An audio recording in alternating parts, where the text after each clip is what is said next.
Okay, good morning, everyone. We're going to get started. Okay. So today we have two fantastic speakers, Dr. Jackie Wang and Dr. Meryl Colton. Dr. Wang is an associate clinical professor in the Division of Hematology Oncology here at San Francisco General. And Dr. Wang is an oncologist in our clinic here at Ward 86, where she oversees the anal dysplasia clinics, as well as helping us manage patients with Kaposi sarcoma. And Dr. Meryl Colton is a third-year hematology oncology fellow here at UCSF. Dr. Colton is interested in HIV-associated malignancies as well as hematologic malignancies. We're so excited to have them talk. And today they're going to give us an update on oncologic care for people living with HIV, what's new, how do we evaluate, how do we treat, and we're really lucky to have them here. So thank you both so much.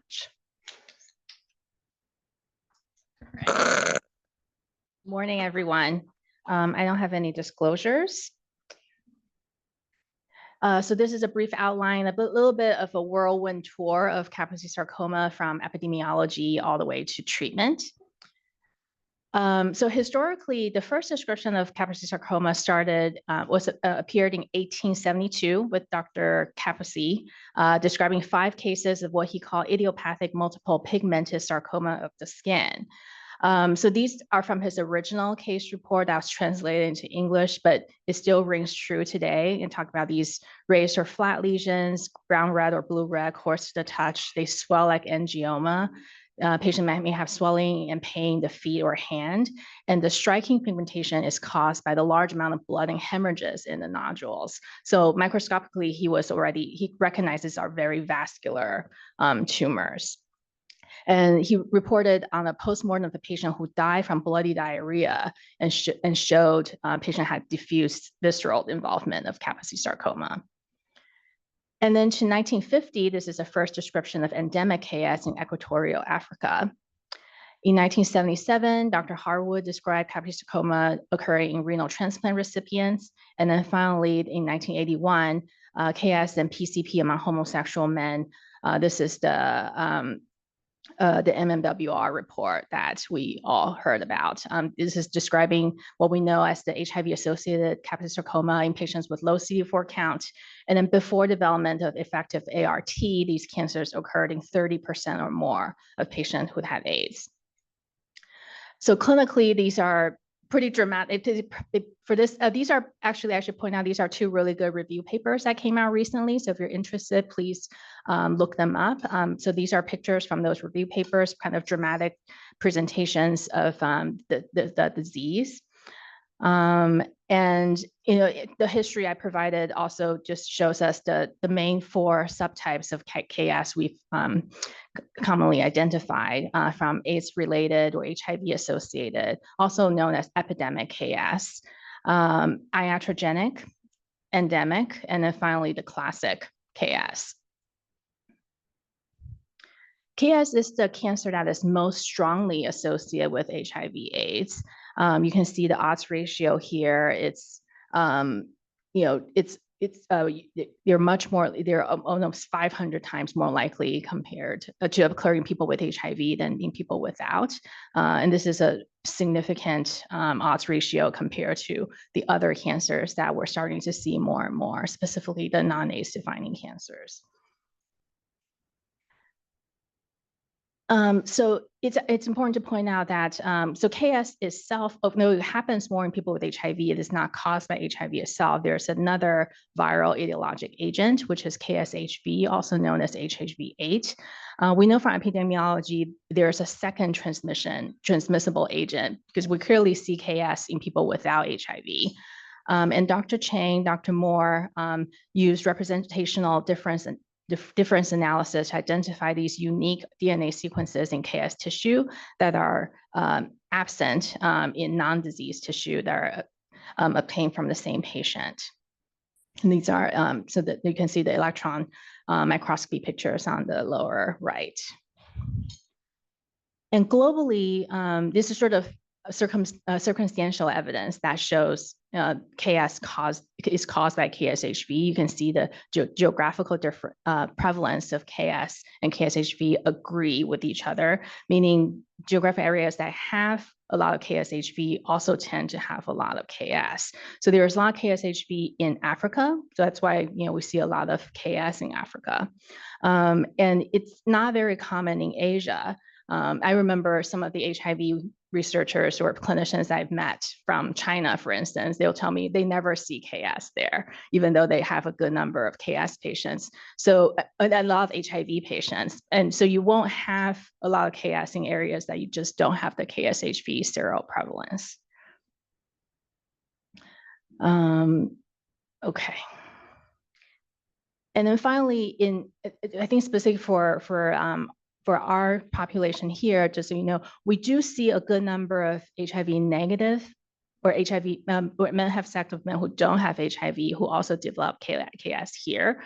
And that's because in our men who have sex with men population, they have a relatively higher seroprevalence for KSHV as well. How is KSHV transmitted? We believe the main route of transmission is saliva. We can find KSHV replicating in vitro in the orally derived epithelial cells. So you need extensive and repeated contact. So we believe, at least in Africa, why is it so common? It's because in Africa, a lot of areas, because they don't have infant formula, so what the parents do is they pre-chew the food and then feed it to their children. So that's how the sort of the extensive oral contact is created. And then blood transmission is possible, but rare. And just like other herpes viruses like CMV, we can reduce the risk of transmission in blood by lymphocyte depletion. And this is usually done by the blood bank routinely. And in organ transplants, this could be the donor is infected and you're giving it to a negative recipient, or the recipient already has KHIV and they're reactivated when they get immunosuppressed. And a lot of people may already have KSHV, but actually still the minority of them who get KS itself when they're otherwise healthy. So this is a graphic representation of what the KSHV life cycle looks like. So you have entry to the cell, and then latency is established, which leads to a lifelong infection. That's where most patients have when they have a KSHV infection. And then with an unknown trigger, they may go into a lytic cycle. It's a spontaneous reactivation. It happens sporadically throughout the lifetime of the host. And again, we don't know what is the physiological stimuli that cause this shift from latency to lytic cycle. And when you are in lytic cycle, that's when the patient is much sicker from KSHV. And then we'll talk about some of the more sort of severe diseases like the KICS, the cytokine cytokine inflammatory syndrome, or Castleman's.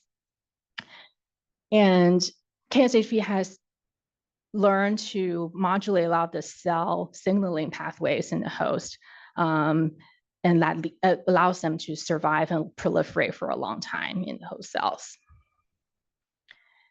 In terms of epidemiology, in the US, it's primarily driven by HIV/AIDS, mainly in the men who have sex with men population, and then also in the elderly is the classic KS.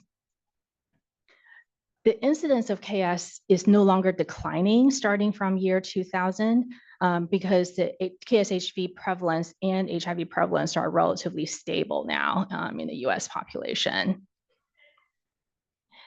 And the HIV epidemic hit in the African-American communities in the US is somewhat delayed, but they have continued at a higher level. So we are seeing a higher rate of KS in African-American patients with HIV.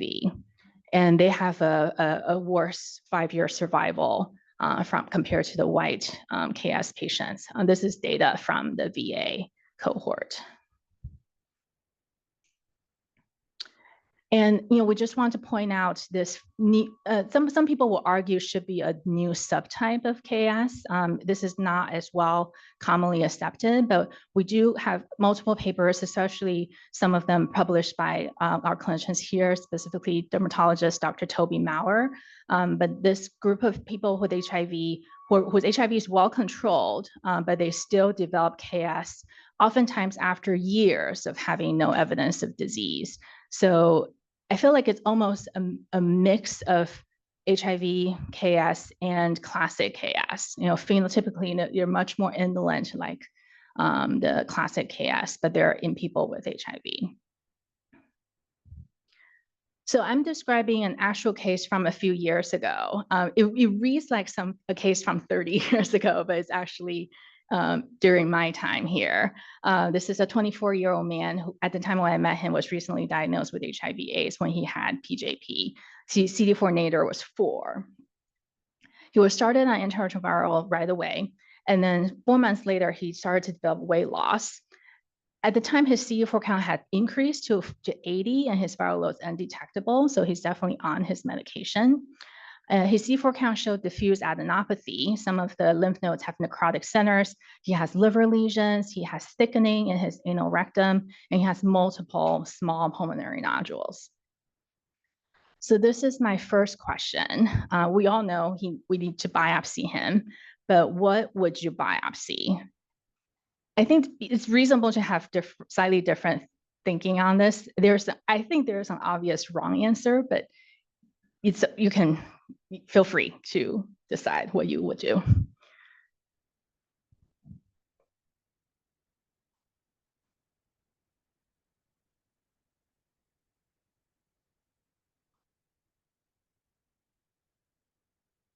Okay. Shall we go to, everyone had a chance to, okay, all right. Okay, so the highest vote is for the lymph node. Any one of the above. Okay, some people say A, lymph node, and one of the other sites. And okay, no one voted for all the above. Okay. All right. So, I mean, obviously I didn't make the decision because by the time I met the patient, he has already been biopsied. But if it were me, I probably would pick lymph node and then maybe one of the other sites. And I mean, my reasoning was that in the lymph nodes, you want to see if there's KS only, or maybe there's Castleman's, like other KS-associated disease. So that you would find that in the lymph node. And then the other visceral sites, like the anus, lung, liver, you could biopsy it just to prove those are visceral KS involvement sites. But I feel like if you only biopsy the anus or the lung or the liver, you may miss Castleman's. That's why I feel like you should biopsy 2. Okay, so what could it look like under the microscope? So again, these are spindle cells with endothelial origin. They may have various degrees of vascularity with inflammatory cells infiltrating, and then sometimes you will see fibrosis. And then these spindle cells are the cells that are infected with KSHV, and they express LANA, the latency-associated nuclear antigen. And these individual lesions are oligoclonal or monoclonal, and different lesions in the same patient could have different clonal expansions. So KS is called a multifocal disease and not a metastatic disease. It didn't start from one site and then spread. That's when even when you have sort of diffuse disease, we don't really say they're metastatic cancer. And then other workup you should also think about once you identify the histology. Definitely do a good physical exam. If you can, take pictures. Please do take pictures, document the extent of disease on the skin. Some of the labs you should always get, CMP, inflammatory markers, and also the HIV-related evaluation. If you don't already know a patient have HIV, definitely test them for HIV. And imaging-wise, it's actually much less than the typical cancer patients. We usually just require a chest x-ray, believe it or not, but if they have obvious pulmonary symptoms, you should get CTs. If they have obvious GI symptoms, get CTs there, but they're not required if the patient's asymptomatic. They're completely asymptomatic besides skin lesions. They will only just need a chest x-ray. And certainly PET CTs and PET-CTs are not really required. We actually try to discourage you from doing that unless you have a really strong reason to, because I mean, especially if in this, in some of the people you're identifying them early on in their HIV treatments, they may have diffuse adenopathy that show up on PET-CT and they're inflammatory rather than true cancer involvement. And you should always get tissue confirmation. Lymph node biopsy, like I mentioned, is important, especially you don't want to miss Castleman's if it's there. And then these other visualizations like endoscopies are really only appropriate when you have a clinical indication. And then if they have effusions, please do drain them and look at the cytology. And I'll let Dr. Colton discuss some of these other diseases I mentioned here, but KSHB doesn't just cause KS, it causes multiple other cancers, most commonly primary effusion lymphoma, Castleman's, and some of the other lymphomas, the aggressive lymphomas like DLBCL burkitt's, they could involve KSHB and also other viruses such as EBV. So KS staging is slightly different from other cancer stagings that we do. We look at three things: the tumor status, the immune status, and their systemic illness. And it's just divided into good versus poor risk. So if you have any one of these TIS, any of these categories that's in the poor risk column, they will be considered poor risk. You have to be called good risk, they have to have all three. They cannot have any of the poor risk signs. So looking at the extent of disease, CD4 count, and their functional status, whether or not they have B symptoms or other HIV-related illnesses. The original description used a cutoff of CD4 of 200, but a more recent post-hoc analysis felt 150 was a better marker. But in the era, the current modern era, is not clear the CD4 count really is a prognostic factor. So this comes to our second question. So in our case, patient actually got biopsied on all of his involved sites. Thankfully, they all came back with the same thing, KS. So what do you think is the stage of his disease? Yeah, CD4 count started at 4 and went up to 80. Yeah, and he did have PJP at his original presentation.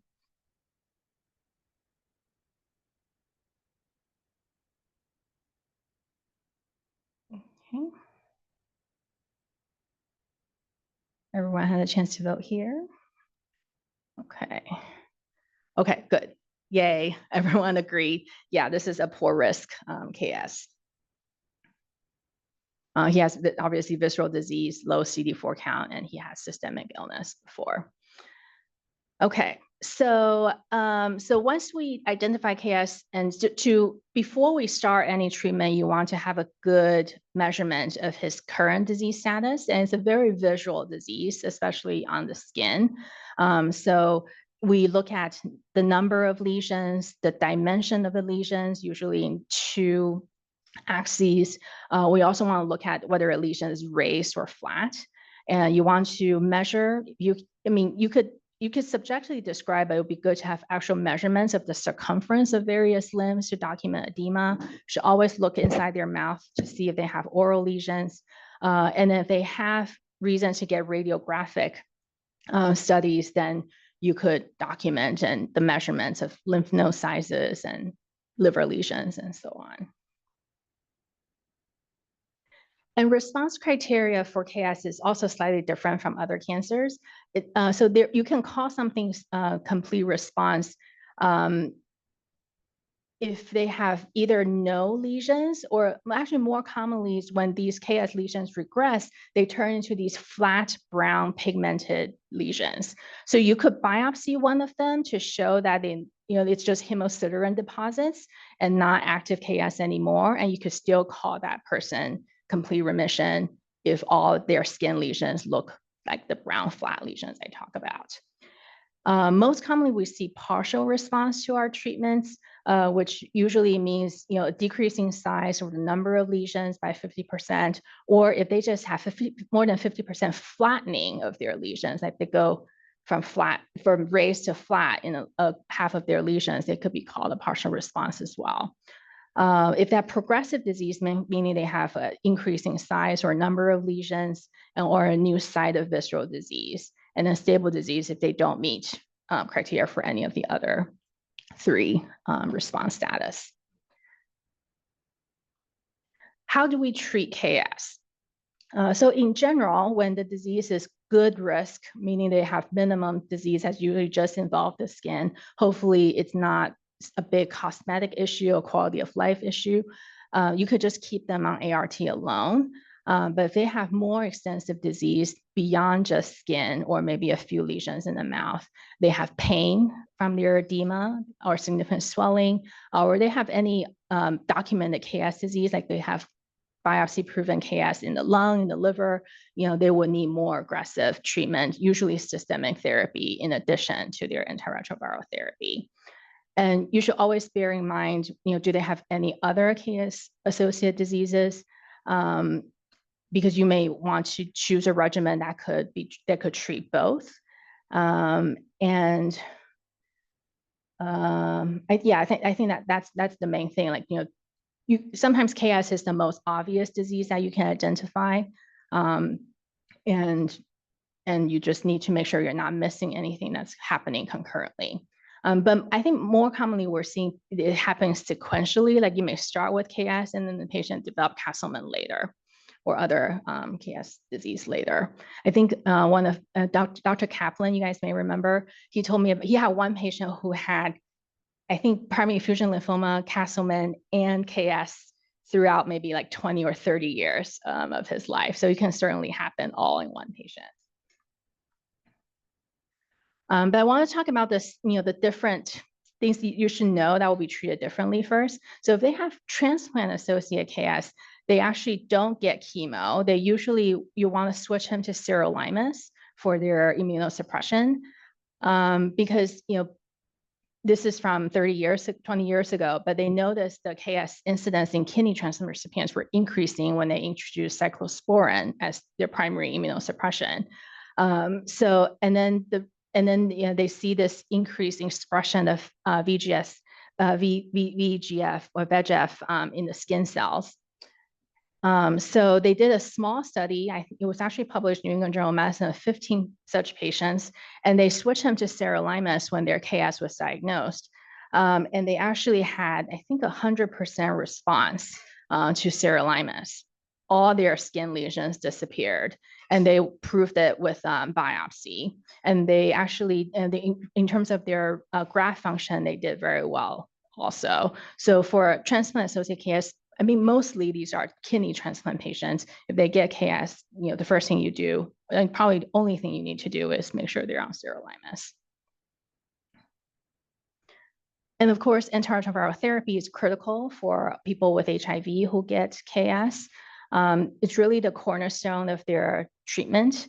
By itself, it has somewhere between 20 to 80% response rate. And these are obviously in people who had limited skin disease. And it does take time, usually months. Like you have to give them, to set the expectation. Their KS is not going to go away right away, but it should be controlled and then slowly get better. Previously, there were some evidence that suggests protease inhibitors may have a better chance at getting rid of KS. But I think that was sort of in observational studies. They did do a trial, I believe, in Africa. I think Dr. Jeff Martin here ran that trial, and it actually didn't show that these PI-based regimens had better rate of controlling KS than other regimens. So I think that the message is, it doesn't matter what antiretroviral you pick, you just have to get them virally suppressed. And so in terms of, starting with the more HIV-specific KS treatment, if their disease is localized, sometimes you could start with radiation. It could be done with single fraction. But we worry a little bit more about people who have lymphedema and wound healing issues.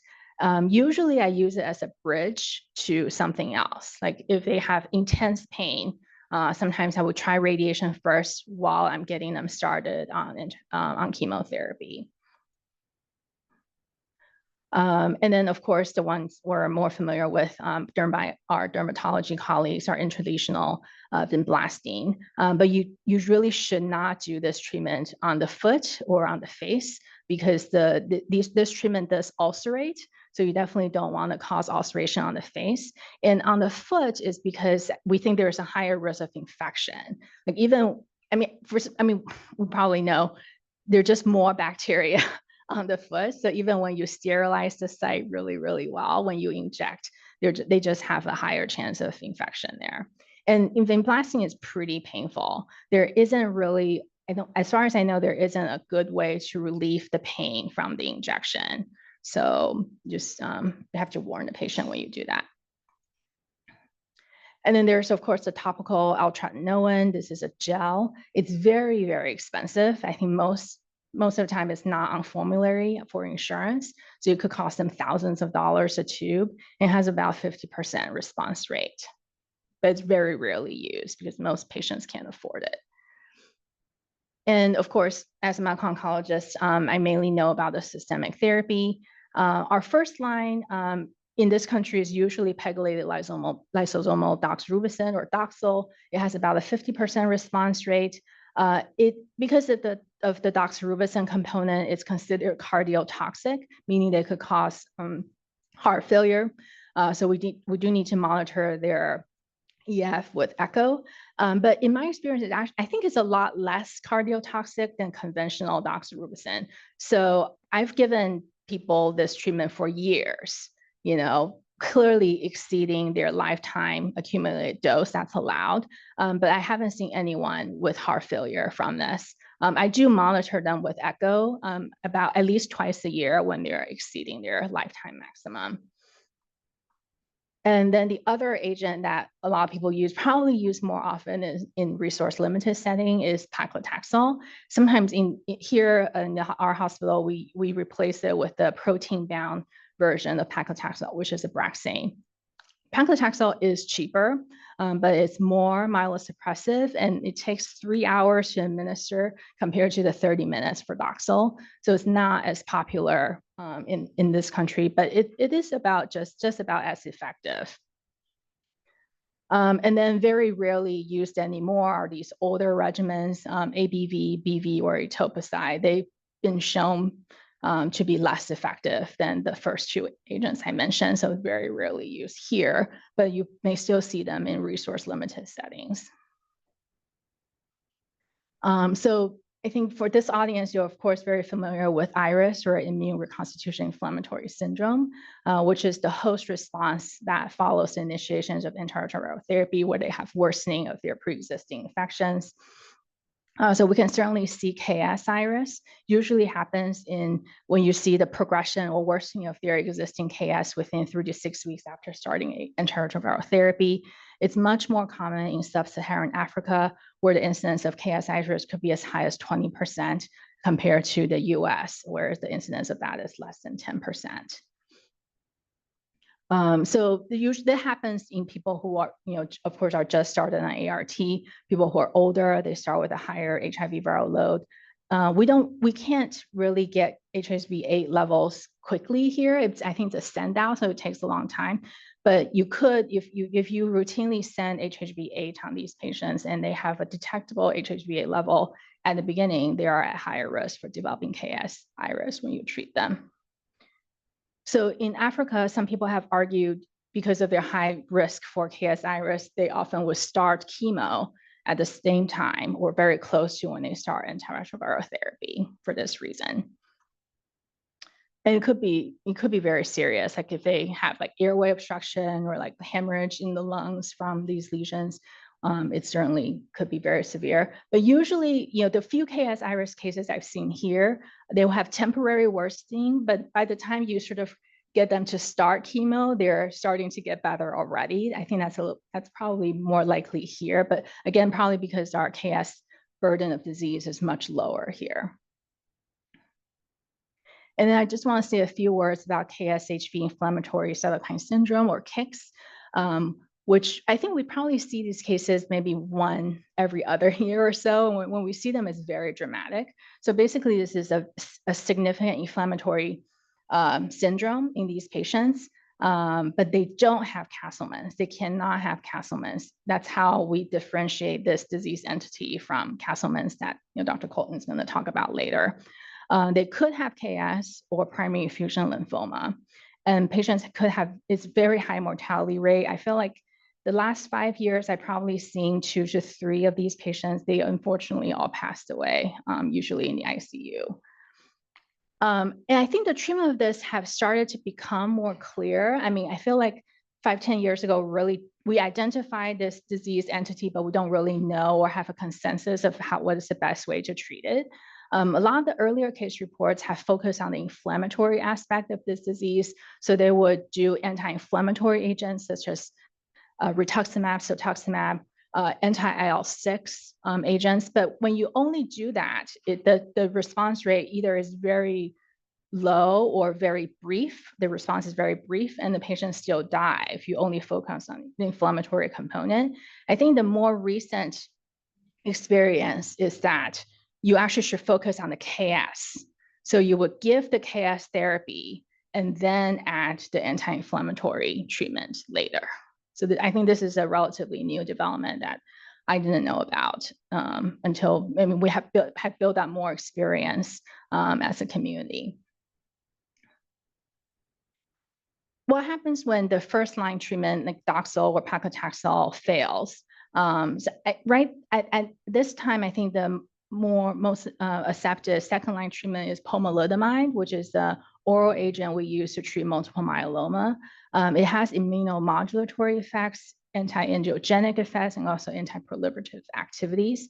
And the data for this started with a phase 1/2 study done at the NCI, where they showed a 70% response rate, which is pretty impressive, and also have a very short time to response, which is only about 4 weeks.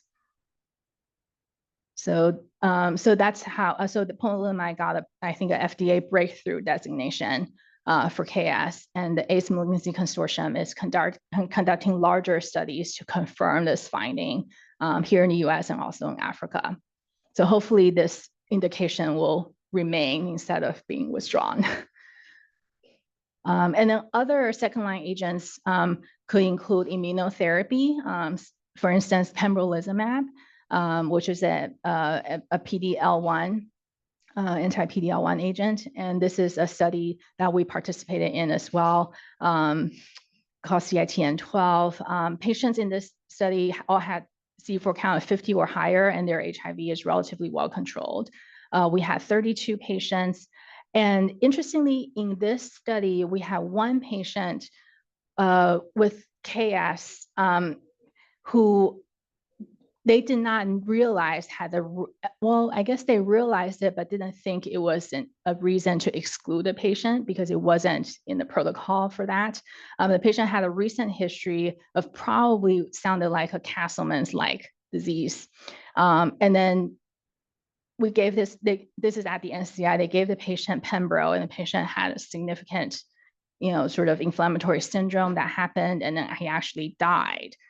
So because of this case, we know immunotherapy is probably not a good idea for people who had relatively recent Castleman's. And this study showed a pretty high response rate as well, about 60%. If they're using pembrolizumab as a first-line therapy, they actually have over 80% response rate. So it's pretty impressive. But again, I have to caution, this is a small study. So when you have a small study like this, sometimes you just see dramatic responses that may not be proven when you go to a larger population. But we're cautiously optimistic of Pembro as a good option.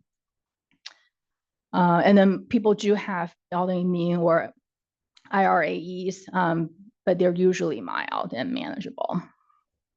And duration response is excellent as well. It could have response lasting over a year. So the goals of our treatment for KS is you Usually you continue therapy as long as the disease is responding and there's no significant toxicity. Once you reach the maximum response or a plateau response, you usually stop or try to de-intensify. If they have significant disease still, or disease is getting worse, then you have to change therapy. But it's very rare to get to complete remission, but we'll take it when it happens. A lot of times though, our current available therapies were limited by the fact that patients don't get prolonged or durable response. Like they may be well for a few months and then you stop therapy and then it get worse again. You have to restart therapy. So that's pretty common, unfortunately, in some patients. Probably because we can't eradicate KSHV right now. If there's a way we could do that, that might help us.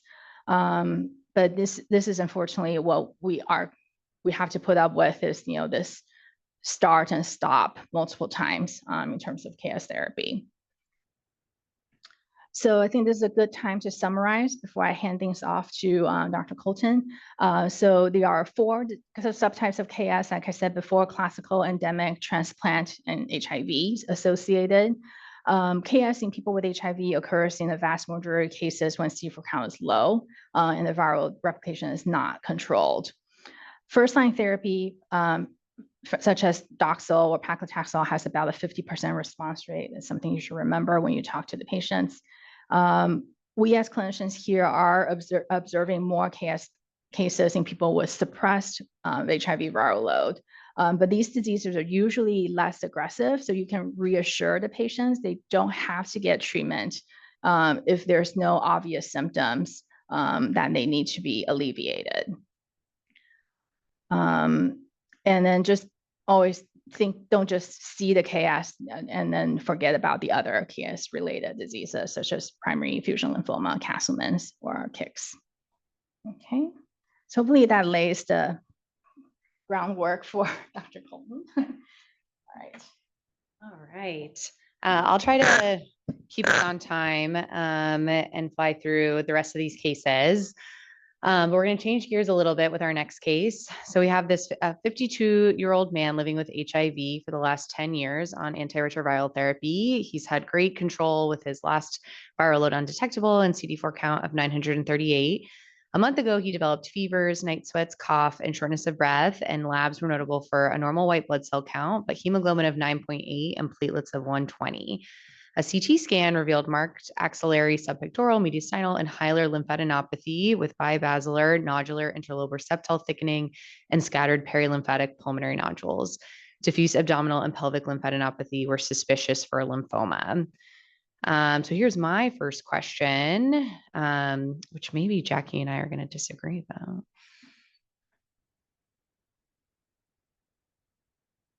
I'll give you guys just a second. So just to keep us on time, I'll keep us moving. Great, people are now reading my response. Perfect.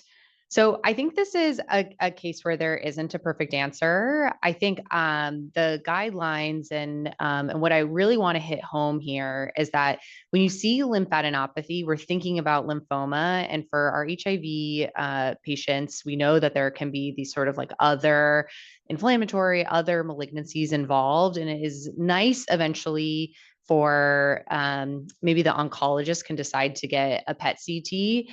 And that can help guide our biopsies. And especially when we're dealing with a lymphoma or potentially other disease process, an excisional biopsy can really help us get at the architecture of what's going on. Some of these diagnoses can be really complicated. And so having more than an FNA, usually here, the best we can get is a core biopsy. But if it is something that's accessible in the groin or in the neck, trying to get an excisional biopsy can be really helpful. But I put these other things on here because I think they're all really reasonable of just referring to us at this point. So, or phoning a friend so we can help out, just getting some tissue so we can start the process. And then these labs are all things that we're probably going to order, but are just starting to jog our minds. So this patient actually ended up with just a CT, like our guided FNA.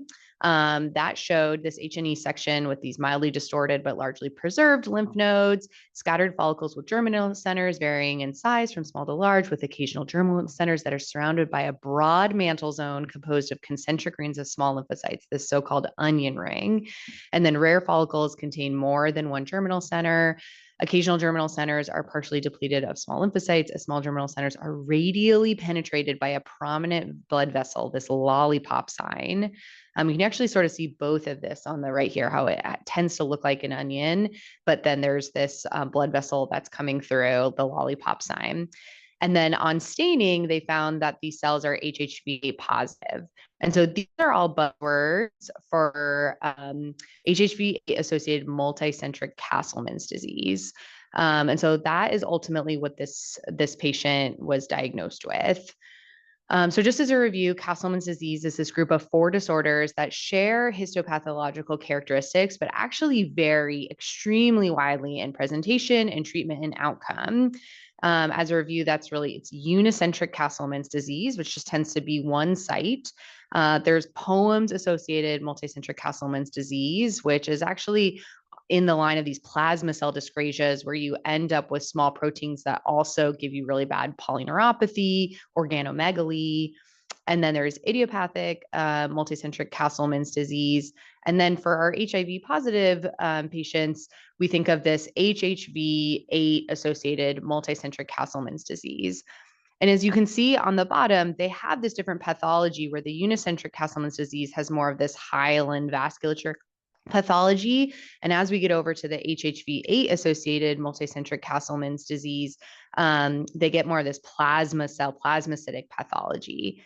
And then I want, just like Dr. Wang was saying, we know that this HHSV-8 associated Castleman's disease is associated with other malignancies. And so that is something we want to keep at the forefront of our mind anytime working someone up for Castleman's, is to think about the other associated malignancies. So just briefly, I won't say too long on this, but just to understand the different processes that are going on. In the hyaline vascular disease on the left, you have this latent HHV-8 virus that in the cell. At this point, it's just secreting a small amount of IL-6 and cytokines, and that's why the unicentric disease is not so inflammatory.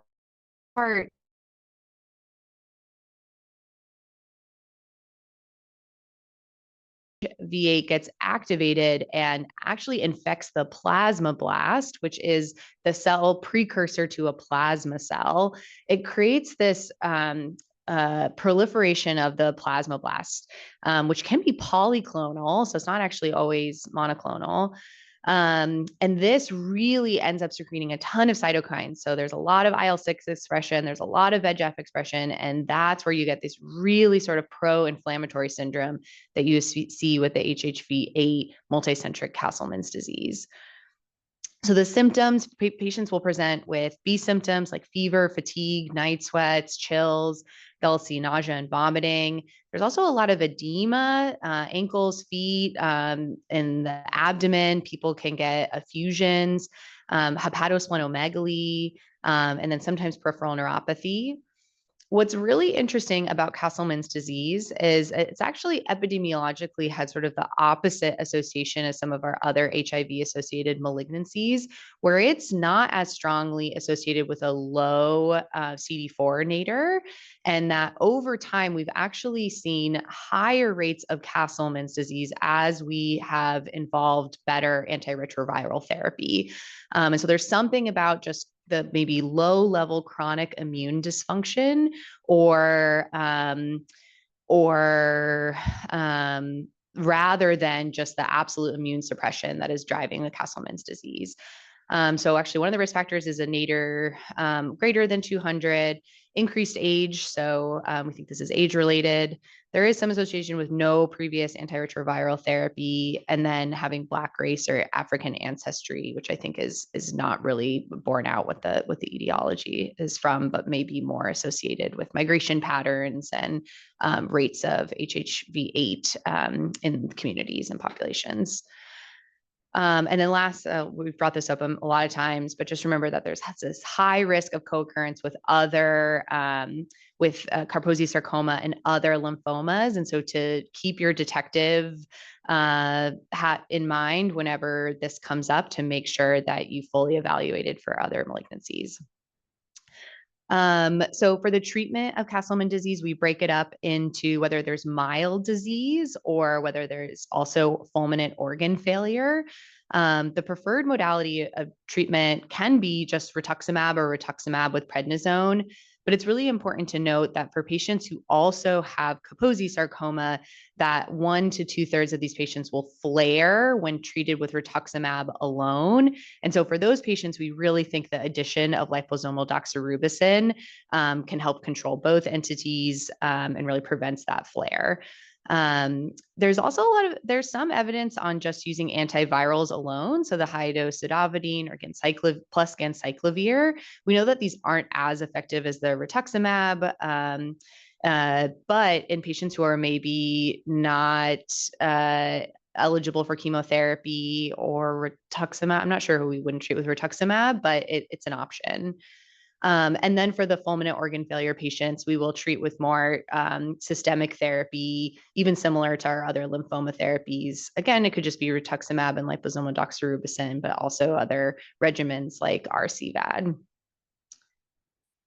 There are some specific highlights when thinking about antiviral and antiretroviral therapy for patients with multicentric Castleman disease.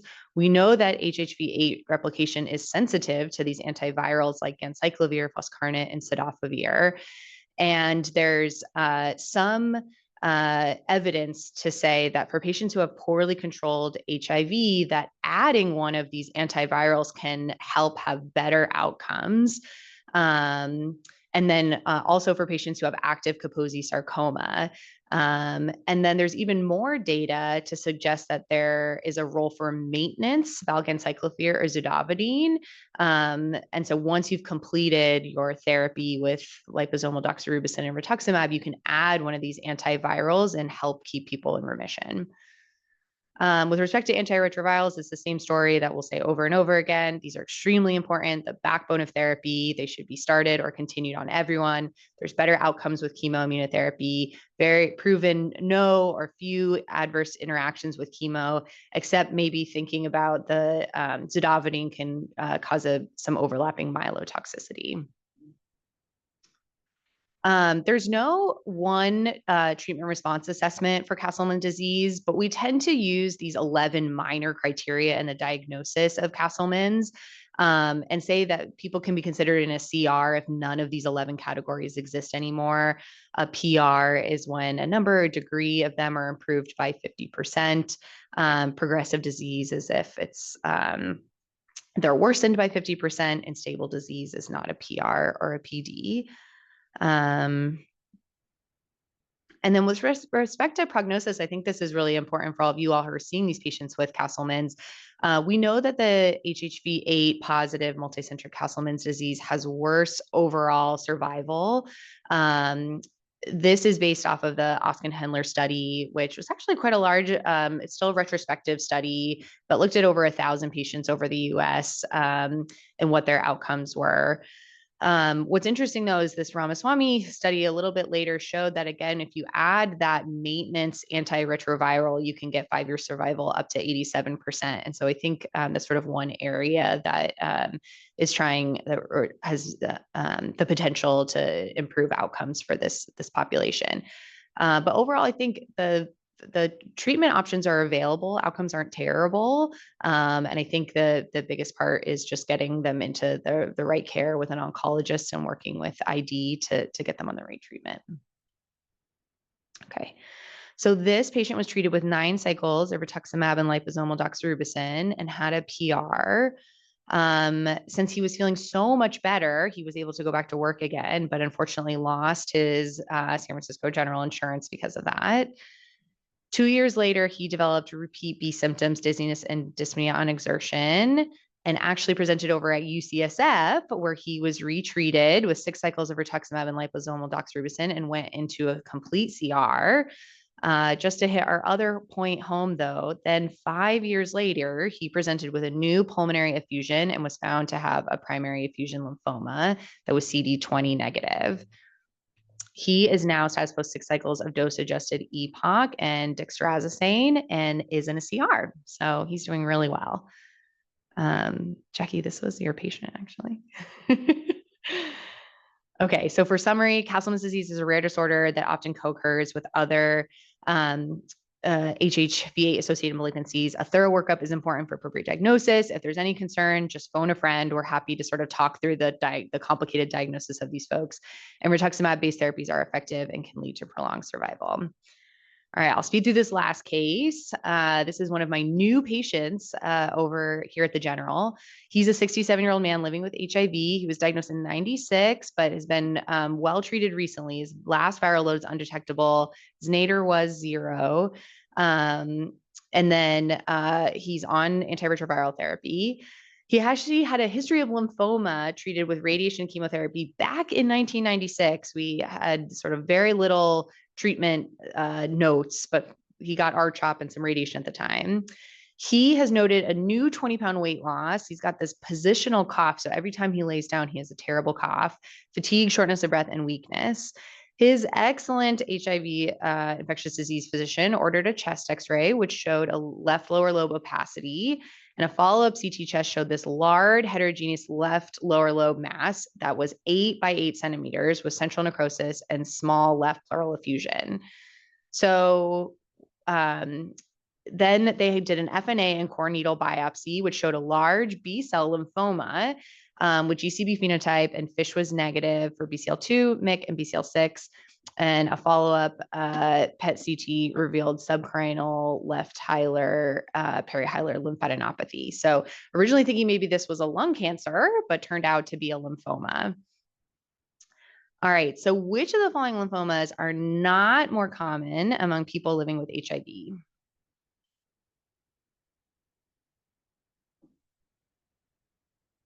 As we're running out of time, we'll go quick. Great, people got it. Nailed it. So CLL, I think we used to think about HIV-associated lymphoma as these AIDS-defining lymphomas that were established in 1992, which included primary CNS lymphoma, Burkitt lymphoma, and diffuse large B-cell lymphoma. It's become much more appropriate and I think more common to think about these HIV-associated lymphomas, where we know that there are several types of lymphoma that have higher rates among people living with HIV. Those include primary CNS lymphoma. We now like to think of it as systemic non-Hodgkin's lymphoma, which is actually 70 to 90% of the lymphomas are these. Those include diffuse large B-cell lymphoma, Burkitt, plasmablastic lymphoma, large B-cell lymphoma arising from multicentric Castleman disease, T-cell lymphomas, and some indolent lymphomas, which is mostly extranodal marginal zone lymphoma.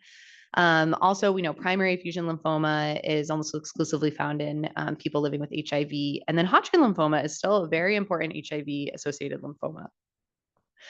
So the risk factors for these are more related to severity of disease. So a CD4 count less than 100 or prior low nadir, HIV viral load greater than 100,000. Our rates of ART have changed the lymphomas over time. As you can see in the graph, the rates of Hodgkin lymphoma, or the proportion of Hodgkin lymphoma, has actually increased, whereas the rates of primary CNS lymphoma have gone down as we've established our excellent antiretroviral therapy. There's some of these B-cell abnormalities that we can test in the blood that predict lymphoma, but those are not used as screening. And then there's some genetics like the CCR532 gene is protective towards HIV-associated lymphoma. I think just important points for infectious disease doctors as we're thinking about treatment for lymphoma is antiretroviral therapy should be started as soon as possible and is safe to continue with chemotherapy.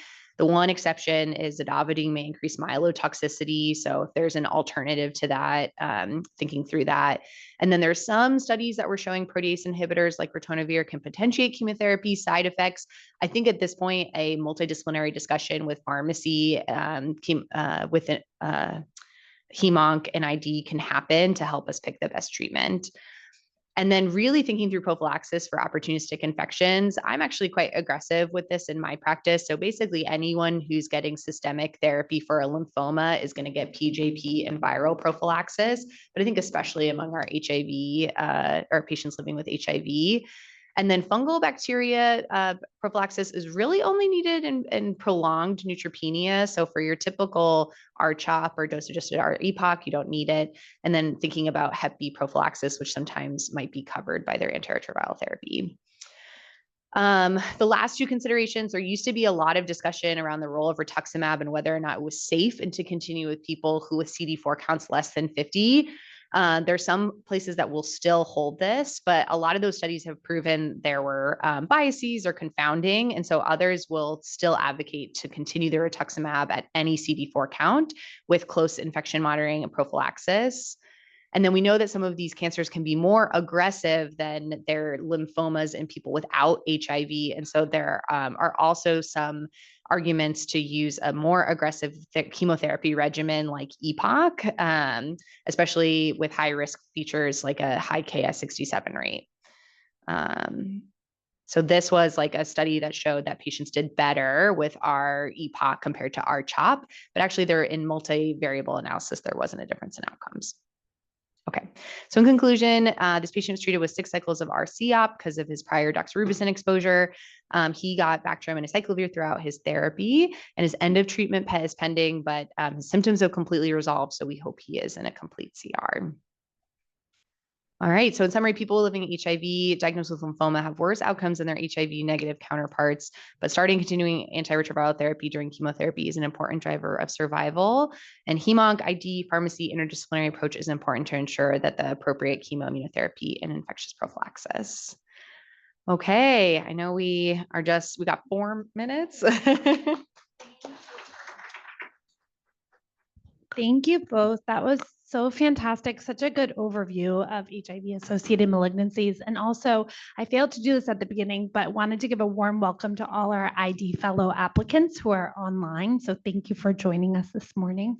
I think we have time for a few questions. So we have mics. We've been answering questions in the chat, but anyone in the audience have a question? We had a logistical question in the chat about how to get a PET CT for patients. And maybe Jackie, do you want to give her the mic? Because I know that's a question. So basically, one key I noticed is you have to order a stat, make sure, so the priority of the test, make sure you change it from routine to stat. That usually helps. And then it's really a matter of being proactive. This is something we have to do a lot as well in the clinic. There's a scheduling lead email at UCSF for nuclear medicine. I think you just search for scheduling lead for nuclear medicine, it should come up.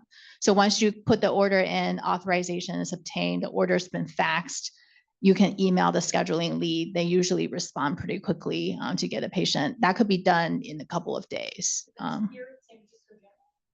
No, the scheduling lead is at UCSF. So you have to email them once the order has been sent to them. Yeah. The order is in Epic. Yeah. It's on, you have to find it on UCSF email. We have to email them. It's not part of the Epic. That's not in Epic. You just have to email them. But I think the order gets transmitted, but if there's authorization, your clinic has to do that, right? The authorization doesn't automatically happen with the order. This authorization has to be obtained separately, is my understanding. And is that on the clinic to do that? Yeah, the ordering provider's clinic has to get authorization. And then you're saying email the scheduling lead if you want to like move it along. Yeah, but you should. But it should happen. It should happen if you order a stat.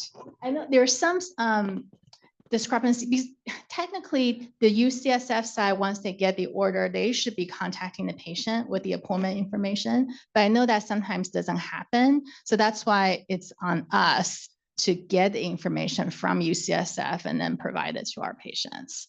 I mean, I'm not saying it's not a lot of work. I know that's why maybe we do it better because we realize there are all these things that need to be done. But I wonder, I don't know who's in charge of the e-consult for oncology, but it might be good to add that into the e-consult, like, you know, PT does. Like if you don't hear from us, you can also call us. So that might be nice. Yeah. Be a squeaky wheel, basically, you know, if it's urgent, this is what we have to do, unfortunately. I wish there's an easier way, but right now there isn't. You just have to keep poking people. Yes, I just, thank you so much. I just had a question about kicks and maybe more and a little bit of a reflection. I think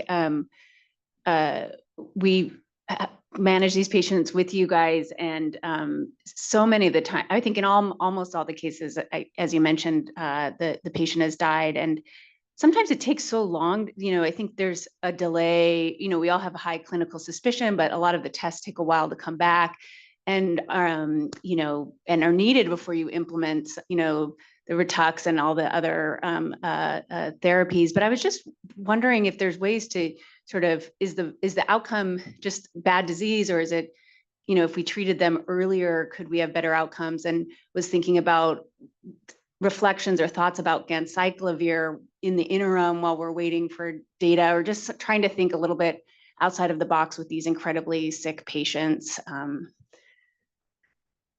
It's a data-free zone, and that's the problem. Is there are, even on the lymphoma side, on the Castleman side, we use like steroids or these broad stroke treatments to treat inflammation, but in immune depressed mediated inflammatory syndromes, that immunosuppression can make things worse. So I love the idea of an antiviral. I just don't know that there's any data for it. Yeah. But I mean, maybe one thing you guys can help though is how do we get HHV-A viral load faster? Is there a way to get it done in-house? It's a standout, but because I think UCSD has it done in-house. So if there's a way we could try to build that capacity, that might really help us. That's one thought, you know, it's because I think what I've learned from talking to my other HIV lymphoma specialists that have more experience managing this is you actually need to start KS treatment fast. So to do that, I think you need the HHV-A viral load. Otherwise, you know, because we don't have, unless they have obvious KS, right? That could help us. We can say, well, let's just treat it based on that. But if they don't have obvious KS lesions, but they have this very inflammatory picture, we think it could be KICS, or like the lymph node biopsy is still pending, you know, like it would be nice to be able to start KS treatment faster. That seemed to be the difference. Like, you know, because if you can start KS treatment before the anti-inflammatory treatments, people seem to have better outcomes. The last thing I'll say is there's often such a delay in diagnosis for Castleman's because the diagnosis is so hard and really requires the architecture of the lymph node to make a good diagnosis. And even sometimes a core biopsy gets crushed in getting it. And sometimes we're just limited by what the patient has accessible for a biopsy, and we can't get an excisional. But I think as much as possible, if there's anything accessible for an excisional biopsy and the patient's inpatient, pushing our surgical colleagues that like this needs to happen inpatient to prevent a delay in diagnosis. That was great. Thank you both so much. We're going to wrap up. They'll be at the front if there's more questions. Thank you.